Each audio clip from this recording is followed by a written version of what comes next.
Government of the Federal Republic of Nigeria established unity schools starting in the 1960s and the 1970s with the primary aim of integrating and grooming leaders for the future of both the public and private sectors of Nigeria who would bear the responsibility and build the mindset of fostering national unity and sustaining a great nation. Joining us to discuss the role of unity schools in nation building and more is the President General, Unity Schools Old Students Association, Lawrence Wilbert. Lawrence, glad to have you join us this morning on The Morning Show. Thanks for having me. Good, great. If we go by the name Unity Schools, the essence of establishing these schools is to forge togetherness and oneness among Nigerians. Do you suppose that the purpose is being achieved, or put in another way, to what extent has this aim, in your own evaluation, been achieved? Well, thank you, fellow Nigerians. Thanks for dialing in to listen to this very important topic. Responding to your question directly, I do think it's been achieved. What we simply need to do is challenge what we have as a nation invested in, which has not been done well enough. We do have, as you know, the leaders of various sectors in Nigeria. Both you have leaders in the political space, you have leaders in the private sector.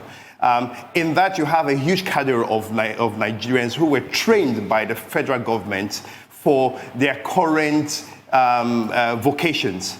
Now, what we need to do is challenge them to bring out the efforts for which they were trained for the betterment of Nigeria. That is lacking.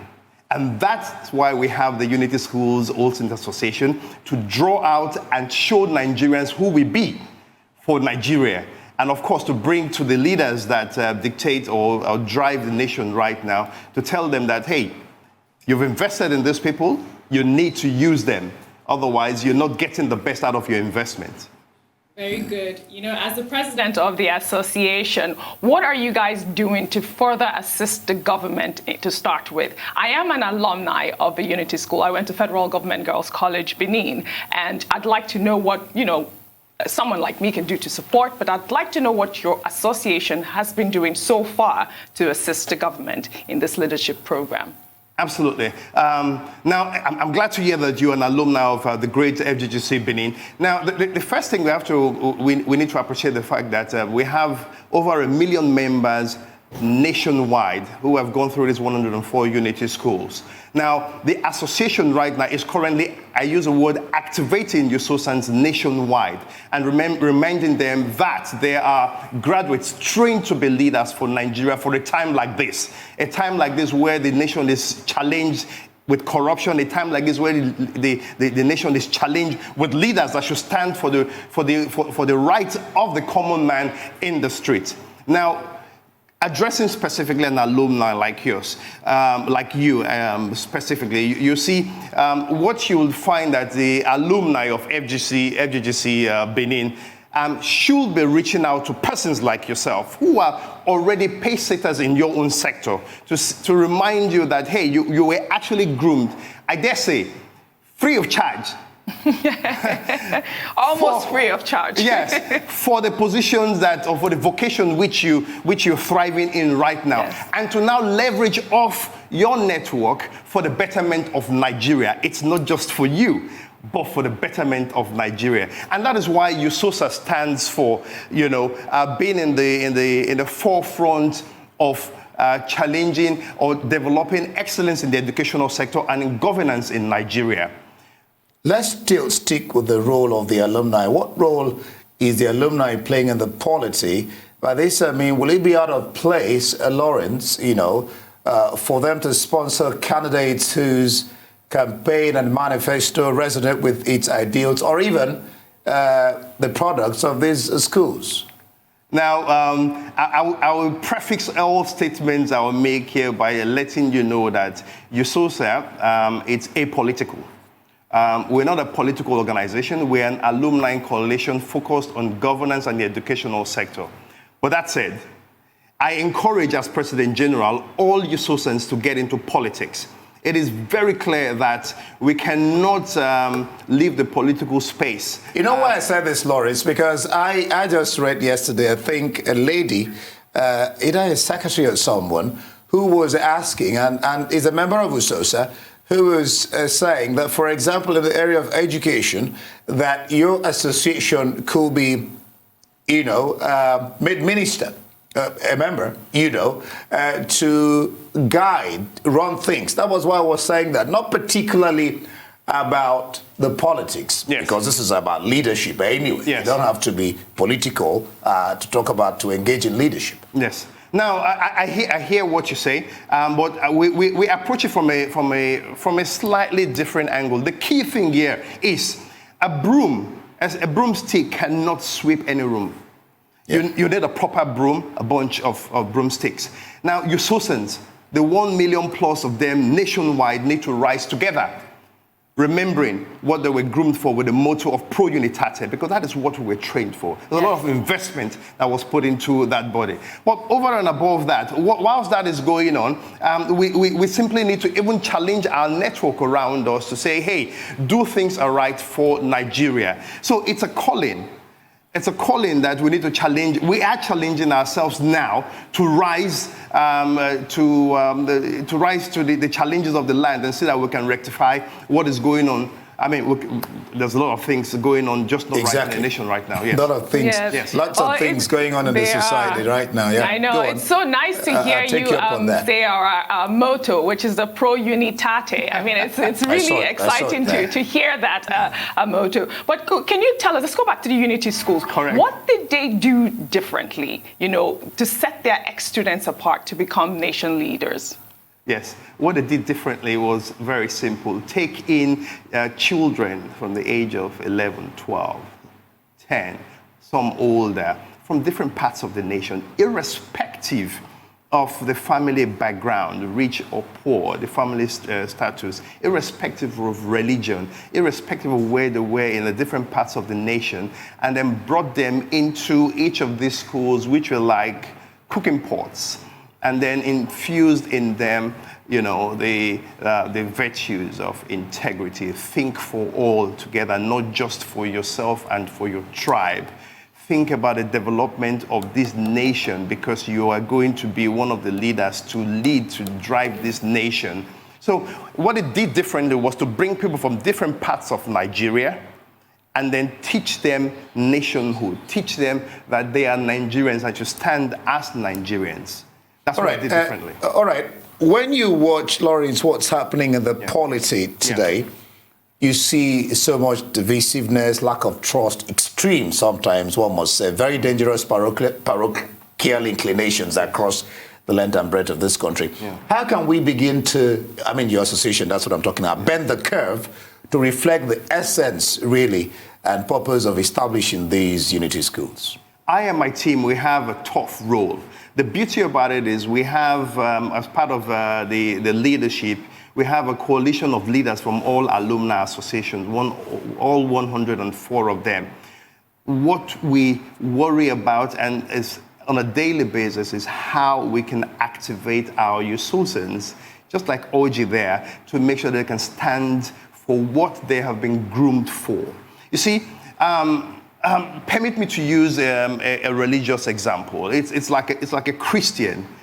You say you're born again, but you don't even know the rights that you have until you start tapping on your rights as a Christian to know that, yes, you're a child of God, a chosen generation, a royal priesthood. You now stand on that and now start saying, yes, I can do. Same thing with all USOSANs nationwide.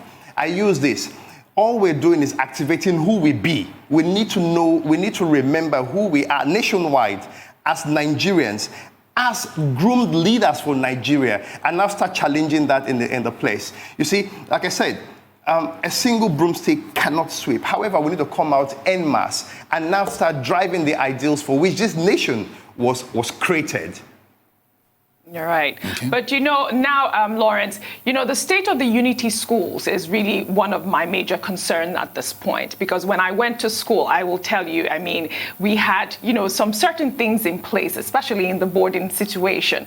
At this point, what can the federal government do to further assist the students so they could be these great leaders that we're making them to be? Because at this point, when I hear the stories of the state of the Unity schools, quite appalling at this point. Yes, just like everything else in Nigeria, quite appalling, sadly.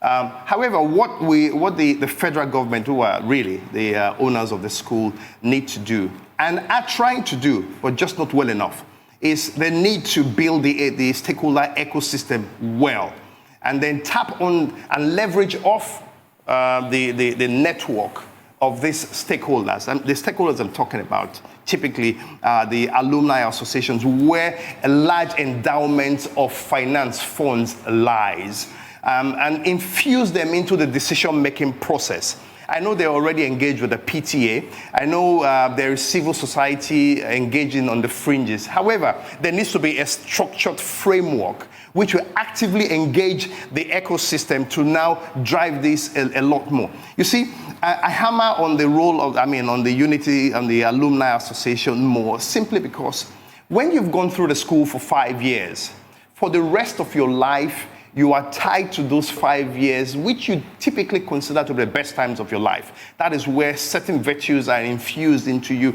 and you live with those. I've been out of school for about 35 years now. But I can tell you, in the past 10 years, I've been to my school, my alma mater, practically every year. Wow. And I go there simply because I'm passionate to see what the new leaders that are being groomed there are being taught. And of course, just like you stated, OG, I bleed each time I go there. Now, the other thing which the federal government could do is we could now look and zero in more on accountability. In my opinion, a good amount of funds, albeit not as much as should be, is being thrown at the schools. Those funds really get to the schools? Are they used for the projects which they are being used for? So we need to zero in on this and extra what the problems are. Now, the other thing we need to realize is, as Nigerians, we need to take ownership of our problems. You see, I say stakeholders because it's very important. We cannot develop, this nation cannot be developed by any other persons but us. Until we get involved and own the problem, these problems cannot be solved. I know what the alumni associations currently are doing in the schools where they're given the chances. I know how much is being invested by alumni associations, their own hard-earned monies, into institutions that are not owned by them.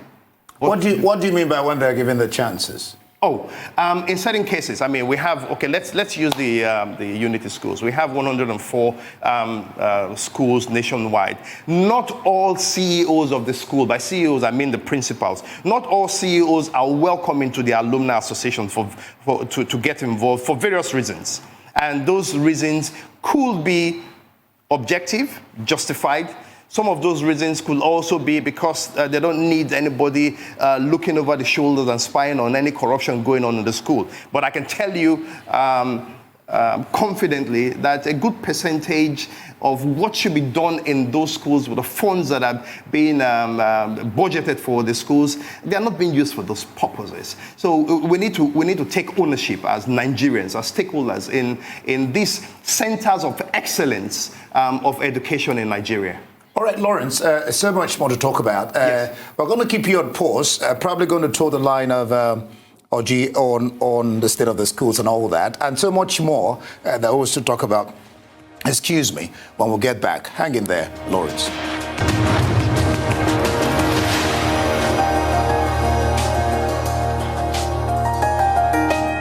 All right, it's still the morning show, and we're still discussing with the President, Lawrence Wilbert, of the Unity Schools Old Students Association. Lawrence, glad to know that you're still there. Yes, I was talking about, the state of the schools and what have you, but let me get you to address this particular issue. In 2019, NECO had to postpone the NCEE examinations as the National Council of, I can't remember the EE now, but NCE examination, it just run off my head, because the number that registered for the examination fell drastically below government expectations. The talk is that parents are no longer interested in these unity schools. That's the talk. Is anything being done to remedy this? Well, it's untrue that parents are no longer interested in the unity schools. So I wouldn't accept that assertion.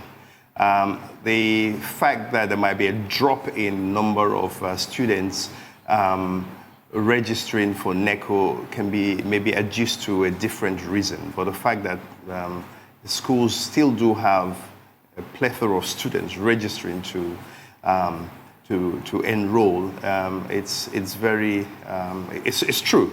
I mean, there are different parts of the nation where there may be certain challenges that might affect the enrollment or attendance in school, but that's a different issue altogether. All right. While you were speaking earlier, you talked about, accountability with regards to the state of the unity schools at this point. So it appears that there seems to be some sort of restructuring that needs to go on in terms of the finances that are coming into the school. Now, is there anything that your association is doing to further help this process? Because, that's the first step, I believe. As alumni of these schools, we are stakeholders. We are not owners of this school. That needs to be very clear. Yes, correct. Now, where the restructuring needs to come into play has to do with the ecosystem, the support that these other stakeholders can offer to the school. Now, where it comes specifically to the issue of funding, accountability, that's a slightly different issue. That as a nation, I think the federal government, under President Buhari, is currently addressing the corruption that is in the whole, it's everywhere. Yes. Now, so what we need to do is, just like it's been attempted in different sectors, is to zero in on different areas of the money flow. And that is where Freedom of Information, the Act, comes into play, which we are challenging, and we are engaging other stakeholders to see how we can bring out all this information and then use that in engaging the Federal Ministry of Education towards highlighting these challenges and then seeing what can be done and what should be done better. That's what we're currently doing. That's exactly what I'm asking. Yes. That's exactly what I'm asking. Yeah, still on the issue of parents, Lawrence, I'm still taking you up on that.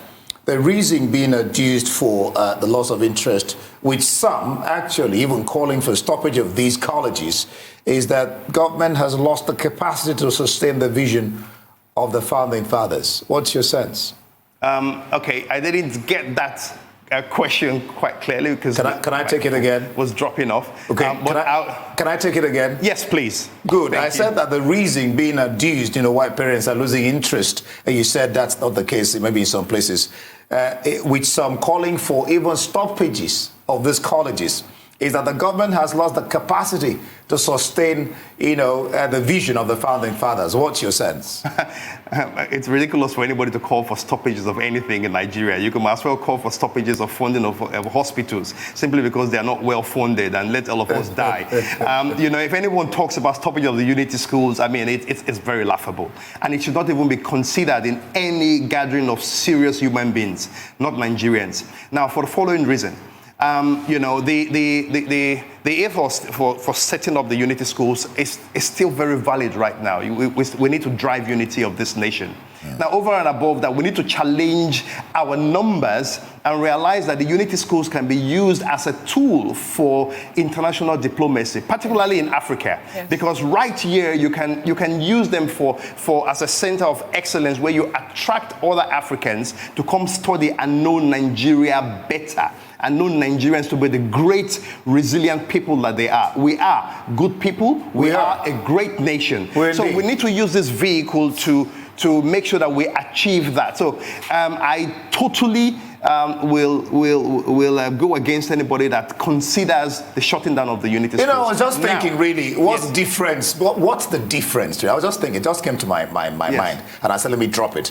What's really the difference between the unity schools and other schools? What stands them apart? I mean, what is it? What is it? Is anything? I mean, other schools. A lot. No, I'm not talking to you. I believe that he I'm is not. I know you're an alumni. So I'm not going. I went to Government College Umuahia, a fantastic school, by the way. No, it is. Fisher High School and Government College Umuahia. But I'm saying, what is it? I mean, because yes, you're the president. Of course, you will blow your trumpet. But what is the difference between what stands them apart?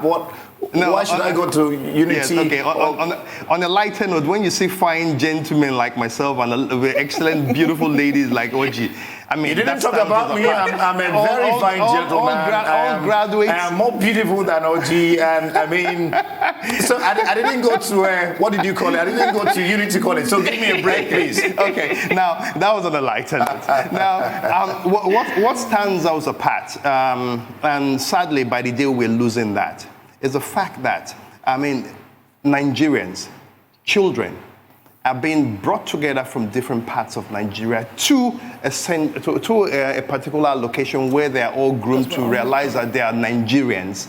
Now, that is very important for our nation, particularly at this point in time. We need to grow, we need to create more centers where we can. It's like a cooking pot where you bring different people and then build a nationhood in them, build the nation through them. That's what stands us apart. And also, the Unity schools are meant to be used as centers of excellence, as examples of what standard bearers for the educational sector. But even beyond that, the products of these Unity schools are being groomed to lead Nigeria for what it should be. That is very important and should be sustained. All right. I don't know if we have a minute or two before we let you go, Lawrence. Yes. There's the issue also of the system of selection that it destroys and affects the quality of learning. Yes. For example, why someone from Anambra needs to score at least 139 out of 300. Someone from Imo, 138. Another from Zamfara needs just 4 for male, 2 for female. How do you rationalize that? Well, on the face of it, it's a serious issue and should not be allowed to thrive the way it is. However, there are different issues in Nigeria that we need to take into consideration, the uniqueness of the different parts of Nigeria. I guess that is why the government has made certain decisions to allow that. But I do say it is not fair on those that are being given a higher score to get into these schools. Now, the issue that you're trying to, you are highlighting and trying for us to address is way beyond the Unity schools or just the enrollment in Unity schools. Yeah. We need to consider that the whole of Nigeria needs to develop at a much more reasonable pace together. And that said, the federal government, and I think they're trying to do that right now, even though there's been a lot of lost time. A lot of investment needs to be put into education in the north, culturally, so that is appreciated even more, so that you can throw up the brilliant youngsters from that part of the nation to be able to compete with those from the other parts of Nigeria. Now, I'm saying that as a prefix to the following. I think what should happen is the cutoff should be fairly uniform across the nation, but a lot more investment needs to be put into the basic education in those parts of Nigeria where there is a challenge in getting these students. Again, I address it that way because we should realize that we are one Nigeria. All right, you couldn't have put it better. Yes. Lawrence Wilbert, the president of USOSA. That's USOSA, right? It is. Right. Thank you so much for being on the show. Thank you for having me.